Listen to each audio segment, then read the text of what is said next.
This may look from the runtime like an extra long piece. Much of the back end is given over to a feature on press gang wonder producer, Sandra Hastie. But analysis of the main feature now, Series 2, Episode 4, The Weekend Pizza. We open with a scene bonding the young ladies around tales of Sam's philandering. So I said, look guys, I can't call you all Peter. I'll have to call you all Monday, Tuesday and Wednesday. Curiously, this is a first Series 2 story left out of the novelizations. The Virginia Hume plot does show up on the cover of Book 3, but isn't referred to therein, and suggests miscommunications behind the scenes. Moffat and Hippo books opt instead for the inferior Money, Love and Birdseed. Presumably they felt that one had more kiddie pool, or that the 7-day, now 8-day framing structure was difficult to realise in the usual style of 10 or 11 chapters given to an episode, or there were other issues of concern. Hey, Lynda, is it okay if I borrow this pencil? Will you stop making stupid, suggestive remarks? Moffat and others have spoken in interviews of inserting a number of risque adult jokes into the scripts, though they're never quite explicit. Sorry, Lynda, I, for one, am not speaking to a mouseful. Oh gods, I'm seeing them everywhere now. The editorial meeting is a constructive piece of world building. It breaks down the management or governance of the paper and each staffer's responsibility. I would have liked to have seen a reprise of this beyond Series 2, where the purpose for it is much more pronounced. When we get down to the work, Tiddler and Sam are as headstrong as Lynda in bringing forward their agendas. Colin, on the other hand, is not. He's asked a fairly straightforward question about money, and it's quite clear in his response he's not a financial wizard. This might be the greatest clue to Colin being put on the paper as a disciplinary action. We'll see it again, the clash between wheeler-dealer and shady fraudster in his person. Though here it's, albeit momentarily, played as a weakness of character that he has conscious awareness of. Hi. Hi. Who wants to see us? Asmodeus, Satanas, Lucifer. The enfant terribles are here to pitch death sweets. I've done this. On a school trip to Germany, I bought and handed out really yucky candies, which made everyone feel sick. I tried to market them as sweets you could use to get off school. There were no buyers. It did get me branded with the nickname I gave to the candies, which were Pukey Lookies. Just mind your manners in the comments. What's going on with Tiddler and Spike? It's been hinted at Tiddler has a crush on Spike and outright forms the basis of Lynda's accusation this episode. Spike. Don't you think you could be a little nicer to someone you know has a crush on you? I don't mean me. I know you didn't say you meant me, but it's obvious. Shut up, Spike! However, it's open to question given the layers. She's tried to put the two of them together and shown happiness when they do bond. There's no trace of awkwardness around Spike. Quite the contrary, she's comfortable in his presence. And when we do see her in a strop over Spike's date, it's more due to her being stuck with the work. Though devious when playing matchmaker, her claims about Spike to Lynda have truth to them. We'll discover Spike has a difficult home life. Her relationship to him speaks more of friendship than anything else. I wonder if Lynda assessing this as a crush isn't motivated by other things. Jealousy, perhaps. But I feel it's a type of unfriendly shipping, the type of assumption made by people being stupid that innocent friendship equates to a want for romantic entanglement. I've seen it happen in my life, and on screen now I'm shaming all the people who have done this to me and those who called me Pukey Lookie. Julie, could you get the graphic with those names up on the screen? I gave you the list half an hour ago, Julie. This was Faye Masterson's third on-screen role ahead of a long career. She'd put in 14 episodes on SF soap Jupiter Moon alongside Lucy Benjamin, and she'd stay in work acting consistently over the last 30 years with TV series, TV movies, and video games. There were also appearances in a minor role in 2 entries into the 50 Shades film franchise. Coincidentally, Faye's character, Claire Pearson, has the same name as that played by Kate Williams, young Lynda, when she appeared on Grange Hill. Sam's demand of Lynda for autonomy has burdened her with firing quite nice Claire. One of the episode's subplots, which is milk for laughs. Tasty laugh milk. Gabrielle Anwar's verbal delivery this episode presents an all-business approach. Despite being an utter failure in a task, Sam seems a natural fit for a professionally minded junior gazette. Are you Sam? In my commentary on picking up the pieces, I was a bit hard on Colin and Fraz. The selling of suckers demonstrates why they do work well together. Fraz has a natural warmth with people and is a fairly good showman. It's talent where Colin, as opposed to Paul Reynolds, falls short. His greed hangs out. He's still learning to sell effectively. Oh, these two. So you think that if you can perch on my desk, cross your legs, flatter me a bit, ruffle my hair, that I'm going to fire Claire Pearson for you, is that it? I haven't ruffled your hair. So you're not even trying, are you? And this adorable gift to shippers isn't too sentimental, with the insight into Sam's manipulation. Flatter 'em, doubt 'em, challenge 'em. Never fails. This might be the last episode of Press Gang that can undefinably be categorised as children's drama, comedy, dramedy. It still carries cross-generational appeal. It even subverts kids-friendly fare, with Virginia Hume being an absolute beast. Still, at least she's not a transphobe pretending to be a feminist. Barbara Hicks performed Shakespeare while at school and served in the Women's Land Army in World War II.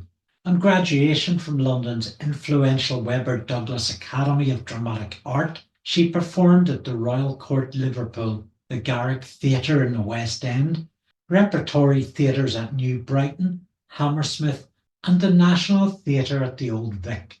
Her movie debut was 1953 domestic drama, Background, and she was active on screen for nearly 50 years following. She worked under Press Gang director Jerry O'Hara, who was assistant director for period comedy Tom Jones. A notoriously challenging production, Hicks had a brief, uncredited role. Asked to throw dirt and improvise hurling abuse at a character who was an unmarried pregnant woman, Hicks's spot was considered so foul-mouthed by the director that he cut most of it. Despite this, she was beloved by showbiz names Mel Brooks, Alan Bennett. She'd worked with Noel Card, Laurence Olivier, Derek Jacobi. Across the years, she'd pop up in Charge of the Light Brigade, Terry Gilliam's Brazil, and more. While appearing here, she was working on the acclaimed miniseries Oranges Are Not the Only Fruit. Her casting as curmudgeonly Hume is another example of Press Gang securing veteran quality actors, which should be well out of their league. Sunday, and how very like Lynda to work on the Lord's Day. It's something Kenny actively pushes back on here. The fluffy wuffies and the silly billies.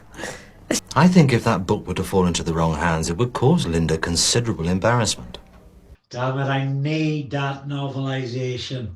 Sullivan is quick to jump on Colin's attempt to humiliate Lynda. It's not a pairing we'll see much of, aside from Colin menacing the school generally. There's oodles of Press Gang fan fiction out there, and I'm betting these two face off in some of that.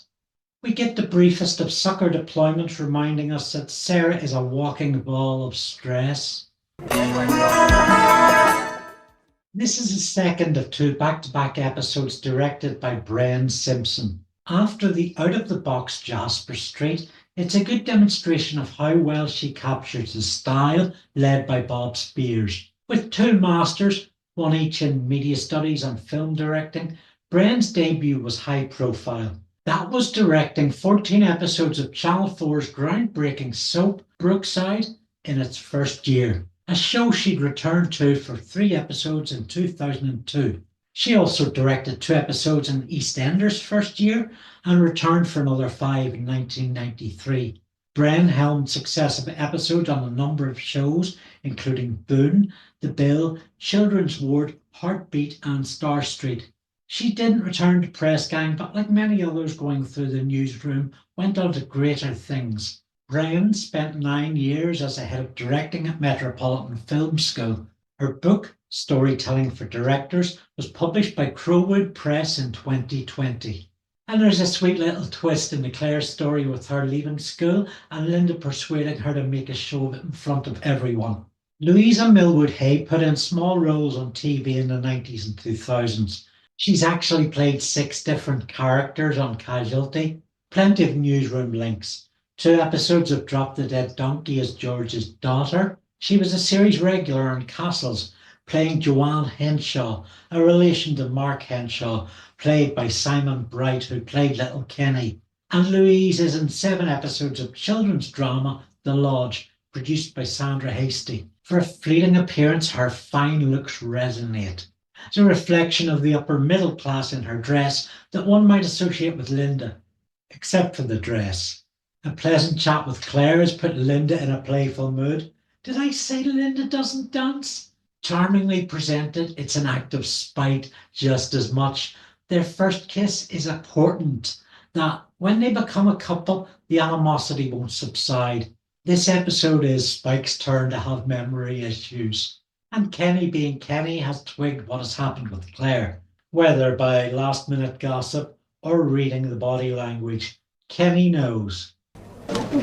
Okay, everyone, how can I put this? Final paste up. There's another welcome Moffat twist in the Virginia Hume story. Lynda explains things delicately, emphasizing her softer side. Good for the paper, sure, but heartfully invested anyway. This is it, I've finally got her. One day, the beautiful princess told the evil little goblin that if he didn't have his financial report ready for the next Junior Gazette meeting, she would cut off his... And in this subterfuge, it's clear Lynda is a much better manipulator than Colin. And he's learning from her example, maybe? And under the closing credits, there's a reprise of the advertorial as Colin moves into bulk selling suckers, aided by Fraz. You mean I could wear 2 suckers on my forehead? Isn't that just a little dangerous? It's an enjoyably light little coda. With Press Gang success, we think of Dexter Fletcher, Julia Sawalha, Steven Moffat, but there were so many others behind the camera making things happen. Director Bob Spears, editor Jeff Hogg, and probably no one more important than producer wonderkind Sandra C. Hastie, whose DNA is everywhere in the project, from Ignition to Greased Wheels to its final edition. So we're not going to wait for Julie from graphics to get her stupid blonde head in gear.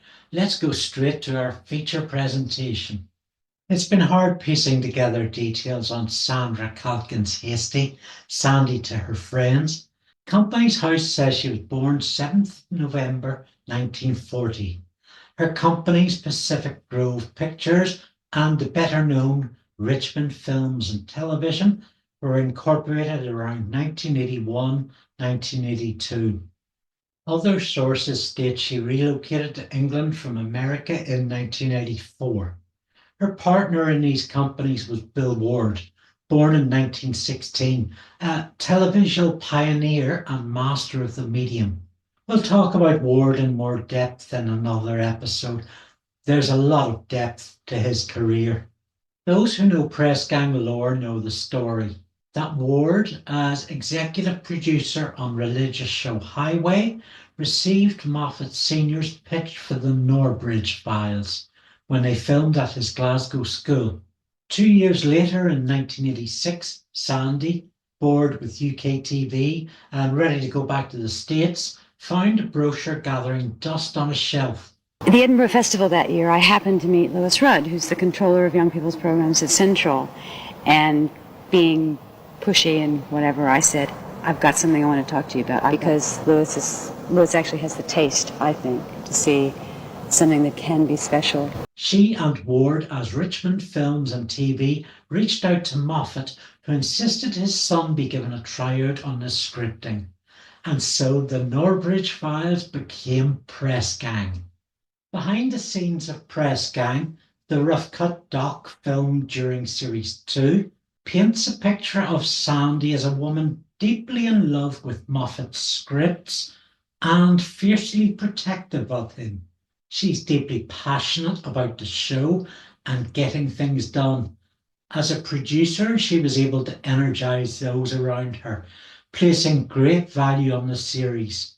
On the commentaries for series 2, Julia Sawalha mentions young actors adored her, and Moffat no doubt did, with the little friendly trolling of putting some of Hastie's lines in Lynda's mouth. And of course, it's a very easy role to get wrong, because if there isn't some kind of vulnerability under it, if there isn't some kind of charm, she's just a dragon. Sandy's brother, John, also worked on the show.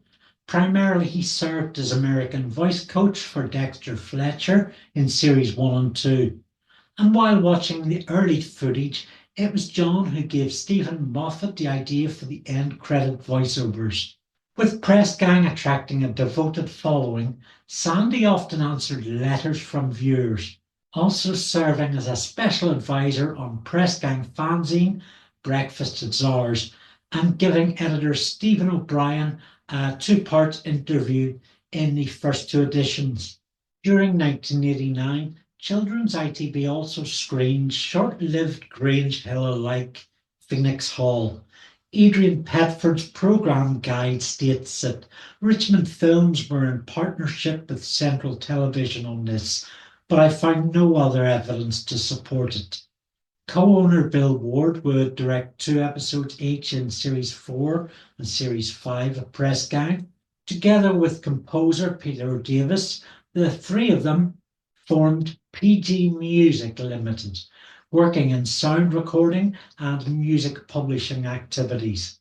Following Press Gang, Sandra produced a 1993 British teen TV drama about teenagers in care and living in a children's home. Episode 1 of The Lodge was directed by Lorne McGorry, with Jeff Hogg editing 2 more in the series. All 10 episodes were written by series creator Victor Gialanella, with Press Gang Series 5 script supervisor Annie Simpson in that role here. I could only find 1 episode, and it appears to be a decent enough teen soap opera. Elements of a vibe of Junior Hollyoaks and not trying so desperately to impress. It wasn't really my bag, but I'm surprised it only got 1 series. Great set and location work, quite good direction, cinematography and casting, and as I mentioned earlier, Louisa Millwood Hay is in there somewhere. It looks to have been sometime in the 90s when Sandra Hastie and Bill Ward married, residing in a cottage in Devon and continuing the work of Richmond Films. And this is where we talk about her production of the TV comedy The Office. No, not that one. No, not that one. It's got Robert Lindsay, Rebecca Front, Isla Blair, and a 30-second cameo by Neighbours actor Stephen Dennis. But oh more, writer Steven Moffat from Press Gang, and its cinematographer is James Davis, executive producer Bill Ward, and script supervisor Annie Simpson. On paper, it looks like Christmas. But no. The story is about Lindsay's character preparing to give a talk to management, but he's forgotten his suit. When he ridiculously misinterprets a briefing on sex and equality as a demand for sex for promotion, hijinks ensue. While the intent is a comedy of errors slapstick, the result, especially in the first half, is cringe-inducing and unsettling. A misfire in production too, in regards to placing of the canned laughter, some of which adds to the poor taste of it. The Office is labelled as a TV movie. The 30-minute work feels like a random episode of an established sitcom, and digging reveals this was a 1996 pilot, exactly midway between joking apart and shock. But on the whole, I'd say avoid it. Hastie's next project was much better, and wait till you hear about all the similarities between Press Gang and Wavelength. a children's ITV series about a mix of kids, some in very serious trouble, and some high achievers who are gathered by an entrepreneurial adult to work on a weekly media piece, created by a young writer who penned all the episodes, Press Gang superfan Paul Cornell. It's Press Gang light, lighter in terms of humour and pacing and lighting. Yet the influence is very much in its DNA to good results. It ran 1997 to 1998, 12 episodes over 2 series. This may have been the same project trailed in the Press Gang sign as Chase of Fate being, I think, one of the early episode titles. And if that's the case, Nickelodeon may well have picked up Hastie and Cornell's wavelength before it landed at CITV. In addition to Hastie serving as producer, there are a number of other Press Gang links. The latter's regular director, Lauren McGarry, oversaw 2 episodes, and Bill Ward directed 3. Press Gang composer Peter Davis was also on board. Creator of The Lodge, Victor Gialinella, served as script supervisor. It even had Andy Hamilton, writer and creator of Press Gang's estranged older brother, Drop the Dead Donkey, in on art direction. The entrepreneurial adult is played by Kate Harper, an American, but a genuine American.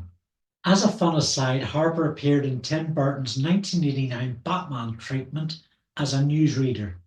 Her character in Wavelength is Kathy Kane. She says her parents read lots of comics, and the name is a nod to Batman co-creator Bob Kane. Press Gang aficionados know that the Batman set was right next door to where Press Gang was filmed, and when shooting wrapped, the young actors would wreak havoc on the streets of Gotham City. Wavelength is an ensemble piece with strong casting. The characters mostly are distinctive. At the centre of their dynamic is a love triangle, which is actually quite positive and playful. Episode 3 features a metal band with similarities to those appearing in Press Gang Season 2's 2-part closer.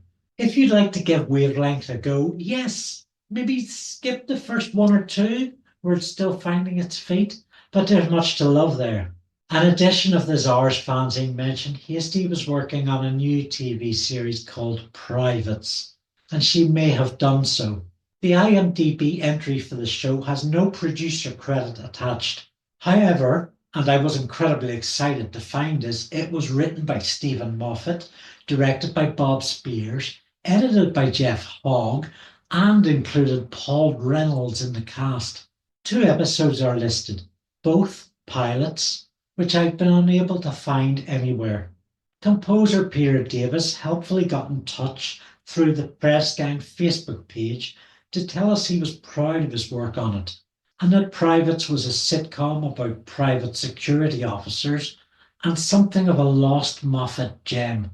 I'm intrigued, and I do hope it turns up someday. Sadly, Bill Ward passed away in October 1999 in his native Devon. The Guardian reports say he had both retired prior to this. However, there's one last entry on Sandy's IMDb listing. In Two Minds was a 2004 children's TV series, and as with her other work, it launched a future star. A dog. Wow, smart guy, huh? Sykes, appearing here as Sirius, went on to guest in Pirates of the Caribbean, Doctor Who, Burke and Hare, loads of other stuff, and a long run on Midsummer Murders, like nearly 30 episodes. Thanks to a mad dad science guy accidents, Sirius and his owner, Zoe, share a telepathic link. It's pure children's TV fare, and at times just childish. 6 episodes were made. I saw the first 2, and although the location and dog work is fine, it's lacking any of the pizzazz of Hastie's other work as a producer, largely down to Salvador Simon's scripts, though I'm sure Zach of Crazy Stuff would dig it. Although we've only talked about 6 shows, there's so many other elements involved in production and being a producer. Most of Hastie's work has been decent to exemplary, and through Press Gang and Wavelength particularly, there's a great legacy. Plenty of evidence of an artist who cares about what they make. And that's it. We're almost done. Please do give me a like and subscribe, and be sure to add your own reader's commentary to the video below. I'd like to say a big thanks to my production assistant, Andrew Wood of Ditto Multimedia, and to all my patrons who make this happen. You can get Press Gang videos a week in advance each week for the cost of the Junior Gazette circa 1989. Hey, the pizzas are here.